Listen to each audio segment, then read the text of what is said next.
Confidence isn't about acting bigger, it's about being solid. You've probably been told to just fake it till you make it, but that's not confidence, it's anxiety in disguise. Real confidence doesn't need a spotlight, it's internal, quiet, unshakable. It shows up in how you move, how you decide, how you handle tension without folding. And no, it's not something you're born with, it's built. If you're tired of second-guessing yourself or overthinking every interaction, good news, you don't need to change who you are. You just need to shift how you operate. There are 5 specific moves that rewire your posture, focus, and presence without forcing anything fake. This isn't motivational fluff. It's the framework confident people use daily, often without realizing it. You'll walk away with clear, actionable tools to stop waiting for confidence and start living it.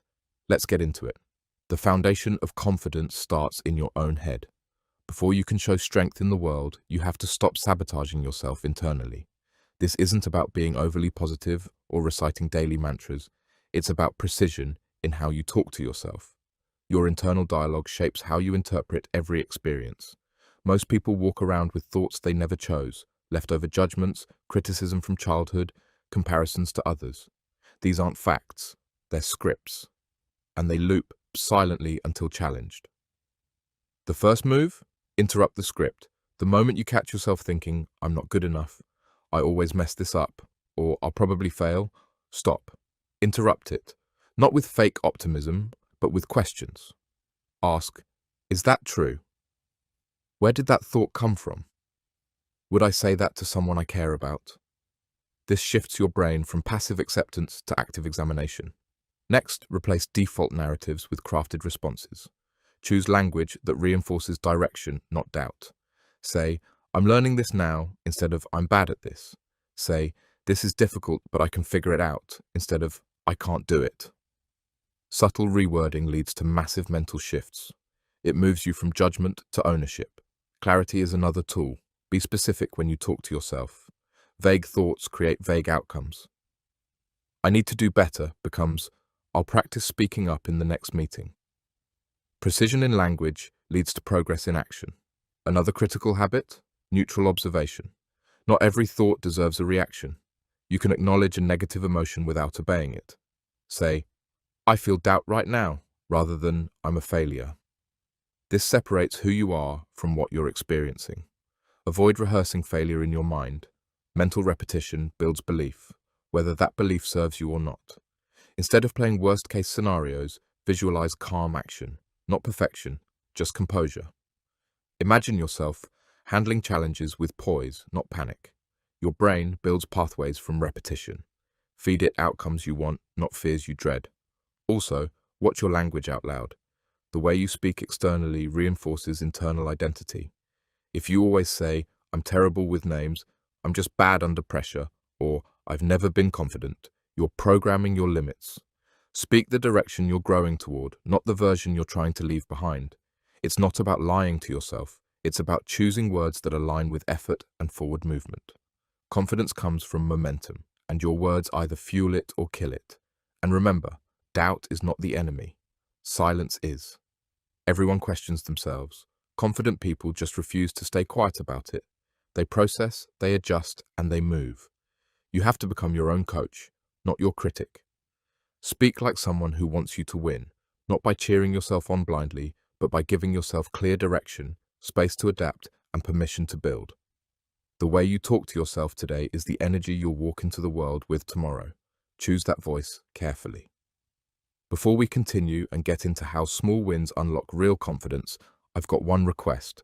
I'm building a channel for people serious about inner strength, and your support helps it grow. If this is hitting home, tap subscribe and stick around for what's next. Confidence isn't built in a single breakthrough. It's built in layers, through repeated intentional action that proves to yourself you can trust your effort. That's where small wins come in. People wait for some giant leap, some perfect moment where they feel ready. But real momentum starts with the decision to move, even when the outcome isn't guaranteed. Each step you take that aligns with growth sends a message to your brain. I do hard things. I follow through. These wins don't need to be impressive. They need to be consistent. Waking up at the time you said you would, finishing the workout even when motivation dips, having that uncomfortable conversation instead of avoiding it. These aren't just tasks, they're signals, and they quietly rewrite your identity. Why does this matter? Because confidence is cumulative. You don't flip a switch, you stack results. The more times you show up for yourself, the more evidence you have when doubt creeps in. It's hard to believe you're incapable when your actions keep proving otherwise. Small wins also reduce resistance. The brain resists massive change because it feels unsafe. But when progress feels doable, your nervous system stays calm. That calm builds clarity. You stop bracing for failure and start aiming for completion. One finished task beats 10 perfect ideas every time. Also, action interrupts rumination. Overthinking thrives in idleness. When you move your body, engage your focus, and direct your energy towards solving, you disrupt the loop. And that disruption frees mental space for decision-making, not self-criticism. Another benefit? Ownership.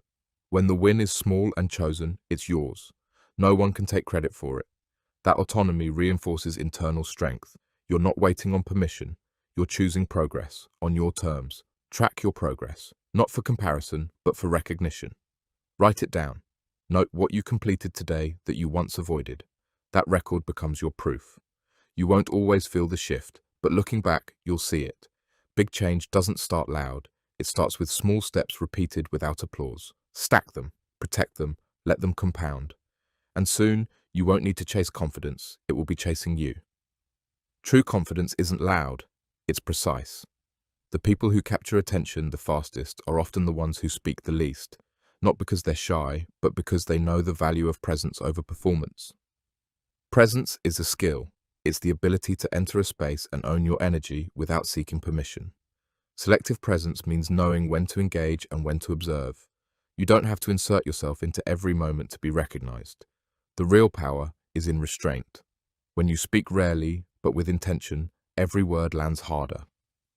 People lean in, not because you force them, but because you make them curious. That curiosity is earned by contrast. In a world full of noise, stillness cuts through.